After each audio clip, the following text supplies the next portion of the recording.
अस्सलाम वालेकुम dear viewers, अल्लाहुम्मा सल्ली अला मुहम्मद व आले मुहम्मद।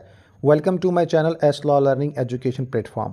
आज इस वीडियो के ज़रिए definition of Pakistan penal code 406 को मैं एक्सप्लेन करना चाहूँगा, बोथ ऑफ द लैंग्वेज में, उर्दू अंग्रेज़ी, आपको ताकि कंसेप्ट क्लियर हो सके और जो पॉइंट ऑफ व्यू आप सबके साथ डिस्कस किए जाएँ, जो राइट डाउन किए गए हैं, आप उनको देख सकें और एग्ज़ाम को फेस करें। एग्ज़ाम में कामयाबी के हवाले से मोस्ट इंपॉर्टेंट अपडेट है।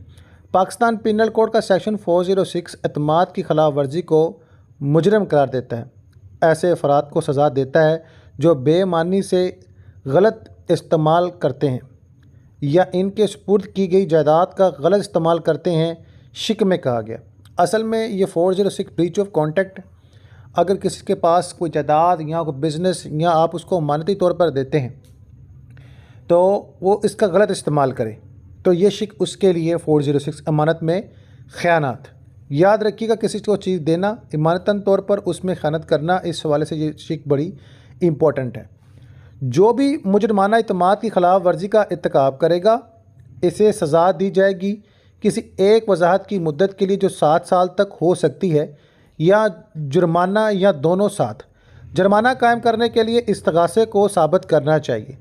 अब ये केस के फैक्ट्स के बाद चलता है कि आया केस किस नौइयत का है और इसमें क्या मेंशन करना है और किस हिसाब से सज़ा होगी, और इस बात का फ़ैसला जज साहब करेंगे। अब बात करें जो इंस्ट्रूमेंट्स की। अमानत मुलजिम को इस पर जायदाद या तसल्लुत, मसलन रकम, सामान या सासे, किसी वफ़ादारी या माहदे के तहत दिया गया था। इसने क्या किया, उस माहदे के ख़िलाफ़, उस इत्मादवारी के ख़िलाफ़ अमल सर अंजाम दिया।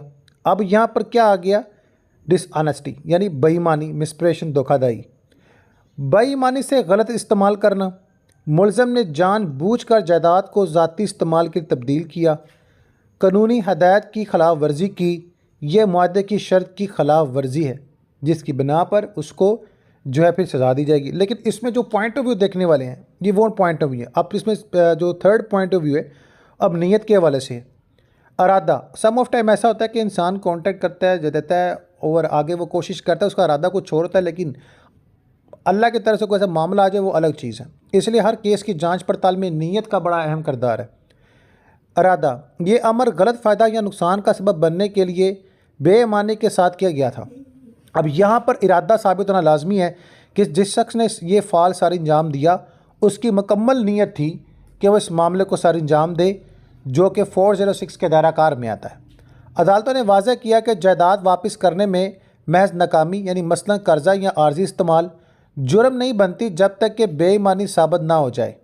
ठीक है, यहाँ पर जो है ना वो क्रिटिकल कंडीशन को एनालाइज किया जाता है, देखा जाता है कि आया कि इसमें वाकई कोई शख्स इफेक्टिव है या ऐसा जो हालात है इसकी चीज़ों को एक जांच पड़ताल करने के बाद सर अंजाम सारा मामला दिया जाता है। ये इस तरह नहीं कि 406 फ़ौरन लग जाती है। ये सेक्शन मुतअय्यन मज़रनामों पर लागू होता है बाशमूल मुलाज़मन की तरफ से गबन, सुपुर्दशुदा फ़ंड्स का गलत इस्तेमाल या जायदाद का धोखाधड़ी तसर्रुफ़। अब यहाँ पर हम अगर बात करें नतीजे की तो इसमें नतीजा ये निकलता है सेक्शन 406 ज़ाती और तजारती दोनों मामलात में इत्माद की खिलाफ वर्जियों के ख़िलाफ़ एक अहम रुकावट के तौर पर काम करता है। ताहम इसके नफ़ात को चैलेंज का सामना है, जैसा कि बेईमानी का इरादा साबित करना और सिविल तनाज़ात को मुजरमाना ज़िम्मेदारी से अलग करना। अब यहाँ पर देखें, एक और मैं बता दूँ कि सम ऑफ टाइम लोग केस करते हैं, फिर शिक जो है ना उसकी चेंज भी हो जाती है। अदालत में जज साहब के पास अख्तियार है कि वो शिक चेंज कर दे। बात दफ़ा वो केस 420 फ्रॉडल्टी का होता है तो इसको 46 में डाल दिया जाता है। तो इफेक्ट क्या कहता है कि किसी को अमानत देना, किसी को बिज़नेस सपुर्द कर देना किसी के, ठीक है, किसी को उसमें किसी को वज़ीर बना देना, उसका हाकम बना देना वक्ती तौर पर, टेम्परेरी, ठीक है, और वो इसका गलत इस्तेमाल करे, then you have to right to choice 406 Pakistan penal code. अदालती नज़र तब्दील और गलत इस्तेमाल के वाज़ेह सबूत की ज़रूरत पर ज़ोर देती है, जैसा कि आप सभी के साथ मैं एक केस शेयर कर रहा हूँ जो कि क्रिटिकल बी 2025 7172 एक रिट है। यहाँ पर एक बात जो है वो प्रूफ की गई कि जहाँ सबूत के बगैर महज इल्ज़ामात को नाकाफ़ी समझा जाता था, अगरचे कानून सख्त सज़ाएँ 7 साल तक कैद फराहम करता है, लेकिन इसकी तासीर एहतसाब और इंसाफ को मतवाज़न करने के लिए पेचीदा शुहाद और अदालती तशरीफ़ पर मुखर है। अब इसमें रिफॉर्मर जो चीज़ें हैं वो क्या हैं, जो भी जिसमें स्ट्रीमलाइन प्रूफ है या इसके हवाले से, तो सबूत के मयार को हमवार करने और अभाम को दूर करने के लिए इस्लाहत पाकिस्तान के कानून के मंजरनामे में इसके तलाक़ को मज़ीद मजबूत बना सकती है। अब इसमें की कंसेशन की बात करें तो इसमें कुलियाती खिताबात तो सुपुर्दगी के इजरा और अदालती मसाल से, इसके अलावा जो है मसाले सज़ा और कानूनी दायराकार, सबूत के मयार पर केस का कानून, चोरी और माहदे की खिलाफ वर्जियों से फ़र्क, ये मोस्ट इंपॉर्टेंट चीज़ें, ये मोस्ट इंपॉर्टेंट केस है जो बहुत सारे उलझे में 420 और ये सारे ना। तो आप लोगों को केस के हवाले से मज़ीद मालूमात तभी फैक्ट्स मिल जाते हैं जब इसकी गहराई को आप पढ़ सकें।